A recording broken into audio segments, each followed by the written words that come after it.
This episode is proudly supported by Westholme Australian Wagyu. Whether you're a chef or just love going to restaurants, you know the best ingredients are everything, especially when it comes to beef. Westholme, based in Queensland and the Northern Territory, Australia, is working with the land to create nature-led Australian Wagyu. They steward 16 million acres of rangeland, guided by the natural ecosystem where cattle graze and forage on native grasses for the first few years of their lives. The result is high-quality Wagyu beef that reflects the terroir of Northern Australia. Westholme believe that when nature leads, flavour follows. Learn more at westholme.com. Hello there, everybody. It is Dani Valent, and I am here with a Friday on My Mind issue of Dirty Linen. This is the episode where I just do a bit of a download of the kinds of things that I have been thinking, eating, and drinking.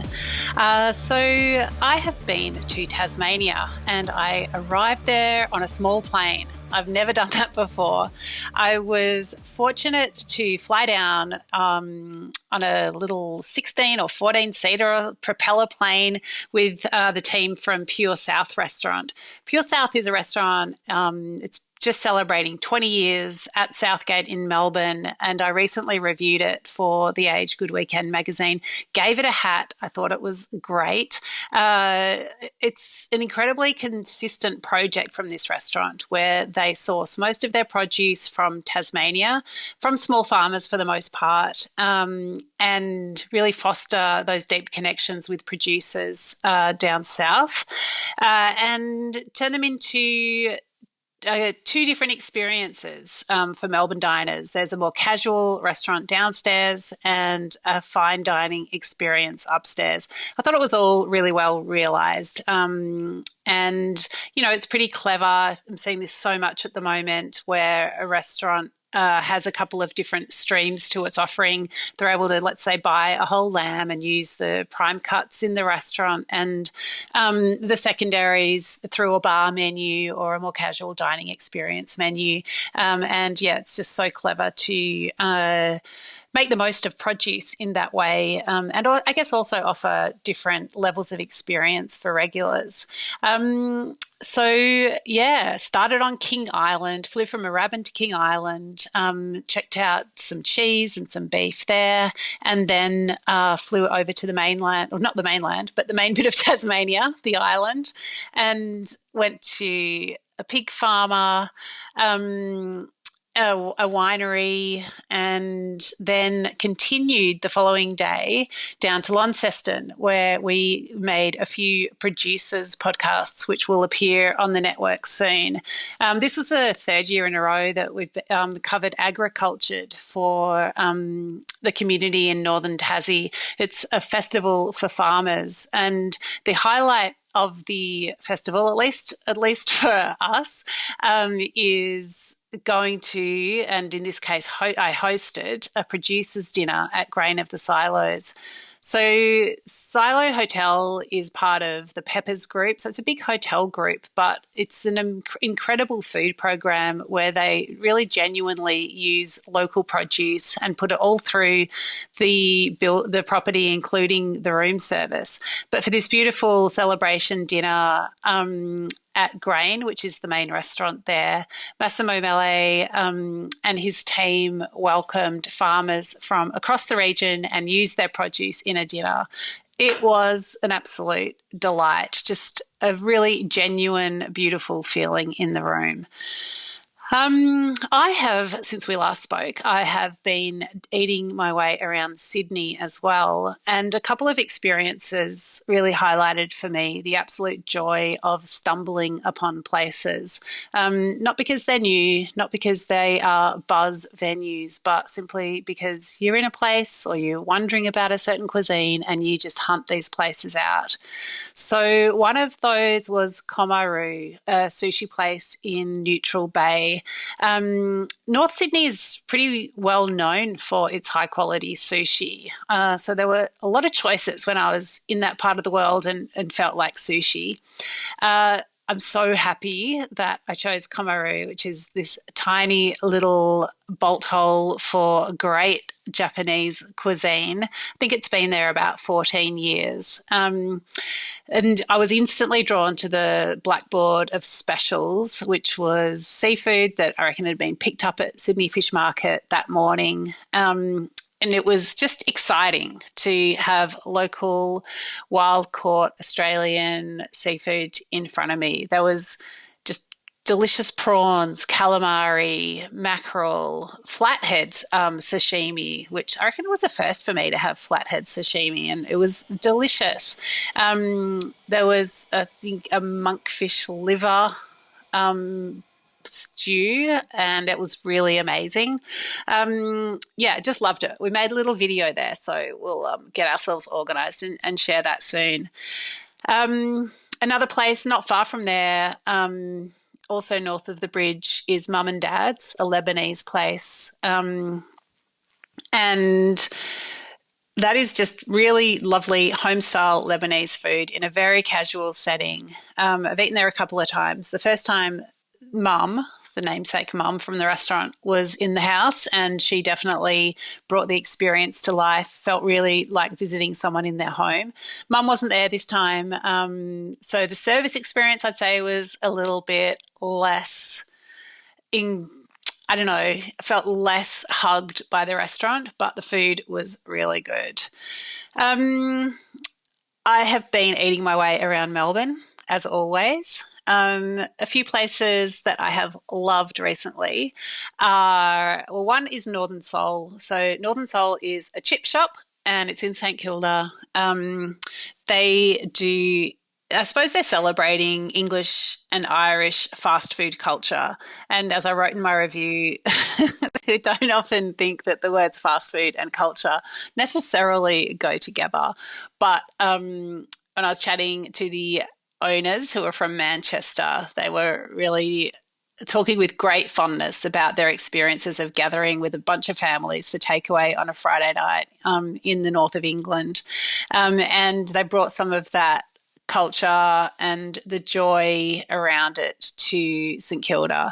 They're doing spice bags every Thursday and Friday. So that is the Irish name given to a type of loaded fry that's served around the UK as well.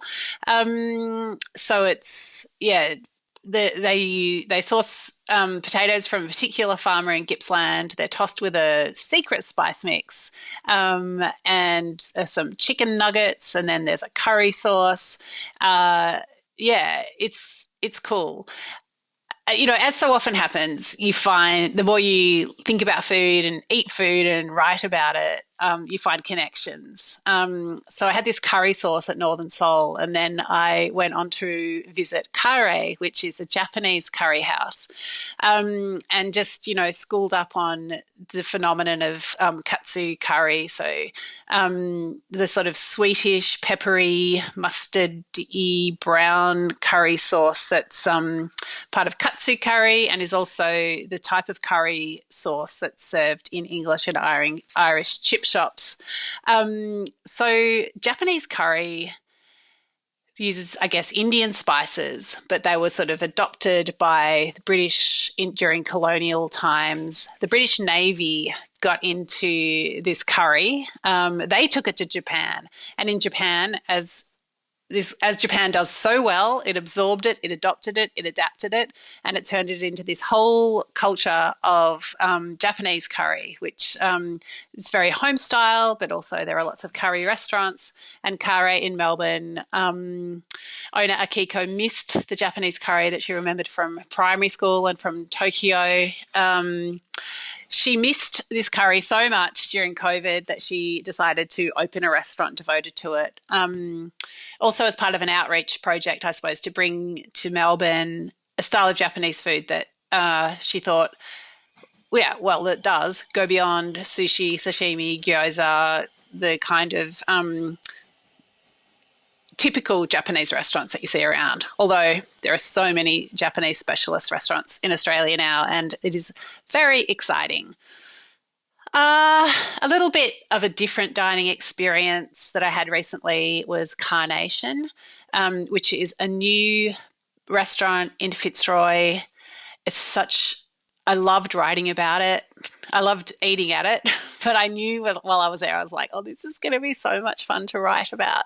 It glows like a beacon in the back streets of Fitzroy. It is a tiny restaurant, 20 seats, maybe a few out the front and out the back.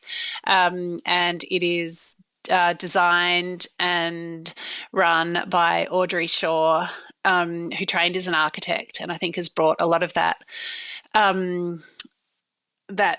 spatial awareness and that design sensibility to this restaurant, which is very produce focused. I loved thinking about the ingredients as just dancing through the kitchen, getting touched with a little bit of salt and heat, and twirling their way into the dining room. There is very little done to the food here, but the touch is lovely. And I think I'm almost hesitant to talk about Carnation too much because it's not the kind of restaurant that should be subjected to a frenzy or a clamour. It is a very humble offering, really, but it's done so nicely that it's not surprising that people want to go there, which is great. But it feels like it should be the kind of neighbourhood place that, I don't know, you're wandering around and you spot it and you're like, oh, what is that place? Or you live down the road and you're like, oh, let's just go down for a martini and some anchovies. So am I telling you to go there? Probably. Should you all go at once? No, please don't. I want to talk a little bit about cookbooks now, and I will start by talking about the Chae cookbook. So Chae's restaurant in Cockatoo, it's got 2 hats, it's only got 6 seats. Speaking of a clamour to get into restaurants, there is a ballot clamour to get a seat at Chae every month. Such limited availability, such an exquisite experience. I was really fortunate to help Chae write her book. I'm trying to do one cookbook project a year at the moment, and generally working with somebody whose first language is not English and just helping them bring their story to life. I love it for lots of reasons, but one of them is that I learn so much about a different cuisine or a style of cooking, and I learn a lot about Korean fermentation and preservation and Korean food culture by working with Chae and her husband Yura. They are the most beautiful people, and the book is stunning. I was really excited to celebrate the cookbook with them at a bar that I enjoy going back to, also in St Kilda, opposite Northern Soul actually, but definitely a different vibe. Walrus is an oyster bar. So I sat there with Chae and Yura, we ate some oysters, and we cheered their book into the world. Books, I have a lot of them, cookbooks I'm talking about. And I wish I cooked from them more, but I did dive deep into the Rumi cookbook recently. That is another book that I had a small hand in. I wrote the foreword. I've been a fan of Joseph Aboud's food since I first experienced it at Rumi. So he calls it food of Middle Eastern appearance, and I cooked a dinner party out of the book, spent the whole day. I guess I spent a while with it because first I went through it and chose my menu, and then I went through it again and wrote my shopping list, and then I spent the whole day splattering bits of food on it as I made the dishes. Really fun. The hero of the meal was a couple of lamb shoulders. Felt very extravagant going to Gary's Meats at Paran Market, or should I say G. McBean Family Butcher, as it is now called. Bought some beautiful lamb shoulders, and they were in the oven all day as a kind of olfactory backdrop to the cooking experience. But yeah, lots of beautiful condiments and salads. It's a very vegetable leaning book. So yeah, It was really fun. And there's just so much. I just love filling up the table with food and watching people inhale it. It was very enjoyable. One of the things that I made, or I just made up, it wasn't in the book. I thought it would be nice to have a cocktail to welcome people with. But I'm not like a massive cocktail at home person, but I did have the ingredients to make a Negroni, and I did have a tree out the back that had a lot of mandarins on it. So I made a mandarin Negroni, just basically equal parts gin, vermouth, Aperol, and then I just squeezed a bunch of mandarin juice into it. And when people arrived, I just put that in a bottle and then poured it over ice when people arrived and topped it up with soda.